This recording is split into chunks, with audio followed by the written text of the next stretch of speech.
어디든지 어떤 나라든지 역사적으로 보면 또 오늘날도 마찬가지예요. 12절 보면 이런 말씀이 있잖아요. 같이 한번 읽어보세요. 시작. 의인이 뭐하면 득의하면 큰 영화가 있고 악인이 뭐하면 일어나면 사람이 어떻게 한대요? 숨느니라. 이렇게 얘기해요. 그러니까 나라든지 어떤 공동체든지 다 똑같아. 의인, 하나님의 의를 이루기 위해 수고하는 사람들, 애쓰는 사람이지요. 그 가슴의 비전이 하나님의 공의가 들어있는 겁니다. 성경에서 의라고 얘기하면 단순히 세상에서 말하는 착함, 선함 이런 걸 말하는 게 아닙니다. 하나님의 뜻을 품는 것이 의예요. 아멘이십니까? 여러분, 의라고 하는 거는 옳고 그름의 옳음을 말하는 건데, 믿음 생활하는 사람들에게 옳음이라는 게 뭐예요? 하나님밖에 계시질 않아요. 이 세상의 모든 의는요, 모든 진리는 상황에 따라 바뀝니다. 형편에 따라 바뀌어요. 예를 들면 간단한 거예요. 요즘에야 남녀평등 그러지. 여러분, 수십 년 전에, 수백 년 전에 조선시대 남녀평등이 어디 있어요? 그 시대는요, 남녀가 평등하지 않은 게 당연한 것이었던 거란 말이에요. 그러나 지금은 그렇게 되면 난리가 나잖아요. 그렇잖아요. 그러니까 시대에 따라 의의 모양도 다르고 진리의 모양도 달라요. 왠지 아십니까? 이 세상이 그렇게 변화하는 세상이기 때문에 그래요. 그러나 하나님은 영원히 변함이 없으신 줄로 믿어요. 아브라함에게 의는 오늘날 우리한테도 의인 거고요. 모세에게 의는 오늘날 우리에게도 의요. 그리고 천년 뒤가 있어도요, 천년 뒤에 가도요, 하나님의 의는 여전히 변함이 없는 의예요. 왠지 아십니까? 하나님은 변함이 없는 영원하신 하나님이기 때문에 그래요. 아멘이십니까? 하나님이 변함이 없으시니 그분이 정한 진리와 그분이 정한 의는 변함이 없는 거예요. 사람이 변하니까 의도 변하고 세상이 변하니까 진리도 변하는 거예요. 그래서 진리가 아니었던 것이 진리가 되기도 하고 진리였던 것이 잘못됐다고 얘기도 하는 겁니다. 왜? 사람도 변하고 세상도 변하니까요. 그러나 하나님은 변함이 없으세요. 그러니까 그분이 정하신 것들은 언제나 똑같습니다. 동일합니다. 깨달아지시면 합니다. 그래서 절대적인 의는 하나님 한 분밖에 계시지 않습니다. 여러분, 오늘 우리가 성경에서 의라고 얘기하면 그래서 하나님의 뜻이 살아있는 것을 의라고 얘기하는 거예요. 그럼 악이라는 건 뭐예요? 죄라는 건 뭐예요? 하나님의 뜻에서 벗어난 게 죄이고 하나님 뜻에서 벗어난 게 악인 겁니다. 그러니까 오늘 말씀에 의인이 득의하면 이라는 얘기는 뭐냐면 하나님의 뜻을 세운 사람들이 여러분 세상을 다스리고 정복하고 이루어가면 다시 다른 말로 얘기하면 지도자라고 하는 사람이 앞에 있는 사람들이 하나님의 의를 이루려고 앞장서고 그 의를 이루는 것이 성공하면 온전하게 승리하고 나아가면 그러면 큰 영화가 있고 하나님의 복이 있다는 거예요. 그러나 하나님의 의, 그 하나님의 뜻을 무너뜨리는 사람이죠. 악인이 일어나면 사람이 숨느니라. 여러분, 나라들도 마찬가지입니다. 간신배가 득세하면 충신은 사라지는 거예요. 충신은 사라지는 거예요. 간신배가 득세하면 충신은 사라져요. 아니, 어떻게 저런 짓을 할 수 있지? 그 주변에 다 간신배들만 있어서 그래요. 그러니까 잘하는 줄 아는 거예요. 본인이 잘하는 줄 안다고요. 여러분, 그런 나라는 망합니다. 여러분, 그런 사회는 망하는 거예요. 오늘날 이 세상이 그 짓이 막 들고 일어나고 여러분, 그러다 보니까 망해가는 세상이 되는 거예요. 하나님의 교회는 하나님의 뜻이 서 있어야 할 줄로 믿어요. 아멘이십니까? 아주 작은 속임수로 응급처치로 그렇게 만들어 가려고 하면 안 돼요. 하나님의 뜻을 자꾸 구하는 사람들, 하나님의 은혜를 자꾸 구하는 사람들이 교회에 채워지면 은혜 위에 은혜가 덧입혀져서 자꾸 더 풍성한 은혜의 역사가 있는 거예요. 그러나 자꾸 속이고 인간적인 사람들, 세상적인 방법으로 하려고 하는 사람들이 교회에 차기 시작하면요, 사람들이 숨어요. 기도하는 사람들도 사라지고요, 복음을 전하는 사람들도 사라지는 겁니다. 바라기는 우리 교회는요, 이 대한민국은요, 하나님의 뜻이 서 있는 사람들이 앞에 있기를 주님의 이름으로 소망합니다. 그래야 하나님의 영광이 있는 거예요. 여러분 읽어보세요. 13절 말씀 보세요. 이 악인들의 특징이 이런 거거든요. 시작. 자기의 죄를 모하는 자는 숨기는 자는 형통하지 못하나 죄를 모하는 자 자복하고 버리는 자는 불쌍히 여김을 받으리라. 그래서 의인은 누구예요? 죄를 자복하는 사람이에요. 반면에 악인은 뭐예요? 자기 죄를 숨기는 자인 겁니다.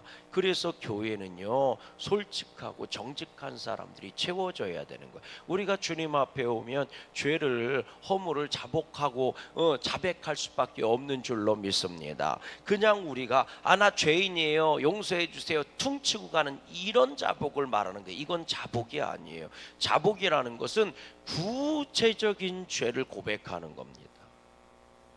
자기를 들여다볼 줄 알고 자기 허물을 들여다볼 줄 아는 거예요. 그냥 우리가 도식적으로 기도할 때 하나님 우리 죄를 용서해 주시고 이렇게 하는 게 아니에요. 그 죄의 내용이 뭔지를 내가 아는 겁니다. 아는 거예요. 아멘이십니까? 우리들이 흔히 나 잘못했어. 뭘 잘못했는데? 그러면 글쎄 내가 뭘 잘못했지? 이거는 죄를 자복하는 게 아니에요. 자복이라는 건 뭐냐? 자백이라는 의미인 거예요. 내가 무슨 죄를 졌는지를 뭐 하는 거예요? 솔직하게 고백하는 겁니다. 그러니까 하나님 나 미워한 거 용서해 주세요. 이게 자백이 아니고, 자복은 뭐냐? 내가 누구를 미워한 걸 용서해 주세요.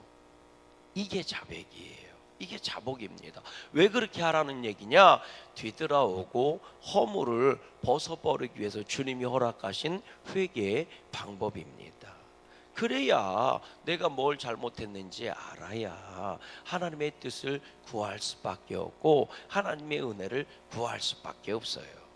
반면에 여러분, 자기 죄를 숨기는 자는 형통하고, 신앙적으로도요, 죄를 고백했다고 얘기했는데 자기를 숨기는 사람들이 있습니다. 그게 무슨 얘기인 줄 아세요?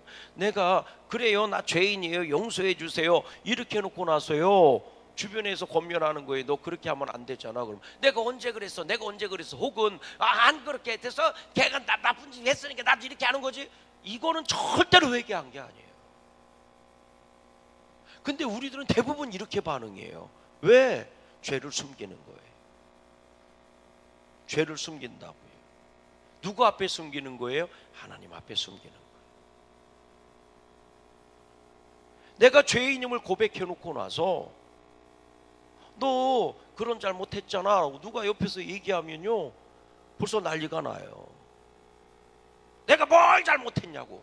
조금 전에 하나님 나 용서해 주세요 그렇게 기도해 놓고 나서.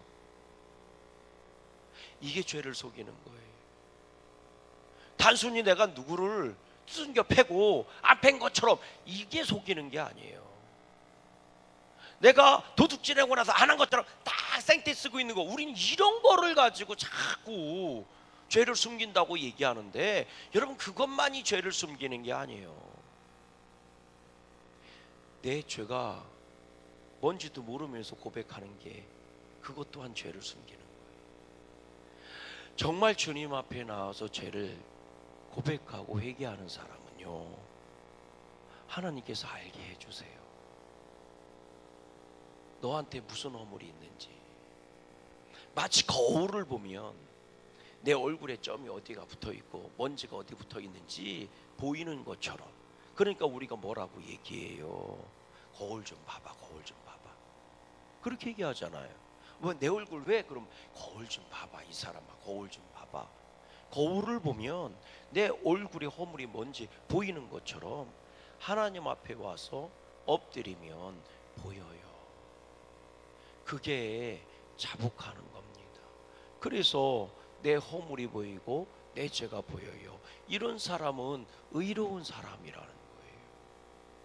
이런 사람이 여러분 많이 있는 공동체가 복 있는 공동체예요.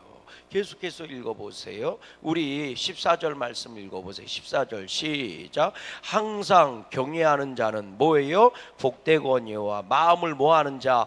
완악하게 하는 자는 재앙에 빠지리라. 완악이라고 표현했잖아요. 예전 성경엔 이걸 강팍하다 이렇게 얘기해요. 딱딱하다 이런 얘기예요. 뭘 얘기하고 뭔 소리를 하고 뭘 집어던져도 딱딱해서 심겨지지가 않는 거예요. 이런 걸 말하는 거예요. 그래서 하나님을 항상 경외하는 자는 복이 있다. 하나님 앞에 항상 나아가는 자, 하나님의 그 말씀 가운데, 하나님의 은혜 가운데 항상 사모하러 가는 자, 당연히 복이 있죠. 하나님이 그들의 허물을 용서해 주시고 그들의 의를 이루어 가시고 하나님의 뜻을 이루어 주시니 형통한 자가 되는 게 당연한 거예요. 그런데 반면에 뭐라고 얘기해요? 완악한 자 아무리 얘기하고 해도 세계의 경일기예요. 강박한 거예요. 받아들일 줄 모르는 거예요. 심겨지지 않는 거예요. 한번 고집을 세우면 꺾을 수 있는 사람이 없어요. 하나님도 그 고집을 못 꺾는 거예요. 내가 뭘 잘못했어야 하나님 이러고 가는 거예요. 내가 뭘 그렇게 잘못했길래 나한테 이렇게 힘들고 어렵게 하느냐고 자꾸 이렇게 가. 아니요. 그래서 완악한 자는 복을 받을 수가 없어요. 우리들 심령이 완악한 것은 아닌지 한번 들여다봐야 돼요. 믿음은 온유하게 하는 거고요. 믿음은 부드럽게 해주는 거고요. 믿음은 따뜻하게 해줘요. 믿음이 들어오고 은혜가 들어오면 사람이 따뜻해져서 용서해 줄 줄 알고요. 이 자기를 뒤집어 엎어서 허물을 보고 지혜를 찾을 줄 알아요. 내가 부족한 걸 깨닫고 내가 미련한 걸 깨달을 때 하나님의 지혜를 구하기 시작하는 겁니다. 사람이 배가 고파야 먹고 싶은 게 생기는 거예요. 배가 고파야 여러분 뭘 먹든지 맛있게 느껴지는 거예요. 세상은 뒤로 나가면 채워지기를 원하는 게 생기는 거거든요. 그런데 내가 딱딱하고 내가 충만한데 뭘 채우려고 하겠어요? 그래서 성경은 말하는 겁니다. 심령이 가난한 자가 복이 있다. 그들 안에 천국이 채워질 것이다. 아멘이십니까? 의에 줄이고 목마른 자 복이 있다. 그들은 뭐예요? 배부르게 될 것이고 그들은 먹게 되고 마시게 될 것이다. 그래서 믿음이 들어오고 은혜가 들어오면 부드러워져요. 따뜻해져요. 넉넉해져요. 없어도 나눌 수 있는 것들이 생겨요. 그게 은혜 받은 사람의 특징입니다. 그래서 은혜 받으면 인상부터 달라지잖아요. 바라기는 우리들이 강박한 자가 아니라 복 있는 자가 되고 온유한 자가 되기를 주의 이름으로 소망해요. 15절 말씀 보세요. 시작. 가난한 백성을 압제하는 악한 관원은 부르짖는 사자와 주림곰 같으리라. 그러니까 이 부르짖는 사자와 주림곰이요 막 여기저기 달려드는 것처럼 가난한 백성을 압제하는 악한 자들인 거죠. 하나님의 의가 없는 사람들, 그런 사람들이 득세하고 있는 이런 세상, 그런 거는요 살아날 길이 없어요. 계속해서 한번 보세요. 뭐라고 돼 있냐? 17절 말씀 16절 말씀 보세요. 무지한 치리자는 포악을 크게 행하거니와 탐욕을 미워하는 자는 장수하리라. 무지한 치리자, 질서가 없는 치리자요, 지혜가 없는 치리자예요. 굶주린 사자와 같고 굶주린 곰이요, 질서가 어디 있어요? 보이는 대로 다 발기 찢어버리고 잡아먹으려고 달려드는 거지. 이게 포악한 치리자, 무지한 치리자, 무질서한 치리자란 말이에요. 그래서 17절 말씀 보세요. 읽어봅니다. 시작. 사람의 피를 흘린 자는 함정으로 달려갈 것이니 그를 막지 말지니라. 이렇게 얘기해요. 사람의 피를 흘린 자는 함정으로 달려가니 그를 막지 말라는 얘기는 뭐냐면 도와주지 말아라. 그들을 살려내려고 애쓰지 말아라. 왜냐하면 너도 잡아먹힌다 이런 거거든요. 그래서 무지한 포악자들, 무지한 압제자들, 이런 사람들 결국은 자기 함정을 향해 달려가는 사람이라는 거예요. 사실은 이 말씀이 원어적으로 보면 그런 겁니다. 우리들이 잘 아는 속담, 때린 놈은 웅크리고 잤지만 얻어맞은 놈은 두 다리 뻗고 잔다. 살인 저지른 놈은 아무리 숨겨도 결국은 잠을 잘 수가 없고 그 양심에 찔려서 밤새도록 괴로워해야 되고 결국은 함정을 향해 달려가는 거다. 그러니 너희 죄를 자복하고 너희 허물을 고백하고 하나님의 은혜를 입어라. 씻김을 받아라. 이게 이 얘기예요. 그런 자들은 막지 말아라. 아니 막을래야 막을 수도 없다고요. 그러니 여러분 오늘 우리들이요, 내가 잘해서 사람들이 내버려 두는 게 아닐 수도 있어요. 내가 잘하니까 그냥 내 앞에서 맞아 응 이렇게 대답해 주는 게 아닐 수도 있어요. 어차피 너는 뭔 말을 해도 못 들어도 처먹어. 넌 어차피 뭔 말을 해도 변하지 않아. 한두 번이니? 아유 그냥 냅둬. 사람들은요, 똥이 더러워서 피하는데 무서워서 피하는 줄 알고, 내가 잘나서 내 앞에서 아무 말들도 안 하는 줄 알아요. 내가 사자라 나를 두려워하고 내 앞에서 피하는 줄 알아요. 아니요, 그대가 똥이라 피할 수도 있어요. 그래서 나를 들여다볼 줄 알아야 돼요. 근데 내가 나를 어떻게 잘 들여다봐요? 그게 안 돼요. 그래서 하나님 앞에 믿음의 성도는 나와야 됩니다. 주님 앞에 고백하며 나와야 되는 거예요. 의가 내 안에 살아 있어야 되는 거예요. 기준이 살아 있어야 된다고요. 우리의 기준은 하나님인 줄로 믿어요. 그래서 말씀을 듣고 깨달아야 되고요. 그래서 듣는 귀가 열려 있어야 돼요. 여러분 18절 말씀 읽어봐요. 시작. 성실하게 행하는 자는 구원을 받을 것이나 굽은 길로 행하는 자는 곧 넘어지리라. 성실하게 행하는 자, 성실하게 행하는 자가 누구냐? 19절 말씀 읽어봐요. 19절입니다. 시작. 자기의 토지를 경작하는 자는 먹을 것이 많으려니와 방탕을 따르는 자는 궁핍함이 많으리라. 자기의 토지를 경작하는 자, 나의 토지, 다른 말로 얘기하면 하나님이 나에게 주신 그 땅을 뭐 하는 거예요? 경작하는 자, 땀 흘리고 갈아엎고 심고 돌보는 자, 이런 사람이 성실한 자라는 거예요. 이스라엘 백성은 12지파에 따라서 땅을 분배한 줄로 믿어요. 그리고 그 12지파가 받은 그 땅은 가문별로 분배를 받았고, 가문별은 다시 가족별로 분배를 받아서 하나님이 자기애들에게 주신 땅이 있단 말이에요. 아멘이십니까? 그러니까 나에게 주어진 경계가 있는 거예요. 나에게 주어진 땅이 있는 거예요. 그것처럼 우리에게도 인생이 있고 우리에게도 주신 땅이 있는 줄로 믿어요. 내가 섬기는 가정이 내 땅인 거고요, 나한테 주신 경작지인 거고요, 내가 섬기는 교회가 나에게 주신 경작지란 말이에요. 여기에서 열심히 땀 흘리고 수고하는 자는 뭐를 먹을 것이요? 떡을 먹을 것이다. 하나님의 복을 누린다는 거지요. 그러나 방탕을 따르는 자, 이게 뭐예요? 내 땅도 아닌데 휘짓고 돌아다니는 거예요. 네 땅인지 내 땅인지 구분하지도 못하는 거예요. 쓸데리 없이 여기저기 끼고 저기 끼고 여기 끼고 저기 끼고 돌아다니는 거예요. 경계도 없고 지경도 없고, 내가 그러니까 어디서 뭘 해야 되는지도 몰라요. 열심히 씨를 뿌렸다는데 남의 땅에 가서 씨를 뿌리고 있고, 열심히 섬겼다는데 엉뚱한 데 가서 섬기고 있는 거예요. 성경은 말합니다. 내 이웃을 내 몸처럼 사랑하라고요. 이웃의 경계는 없어요.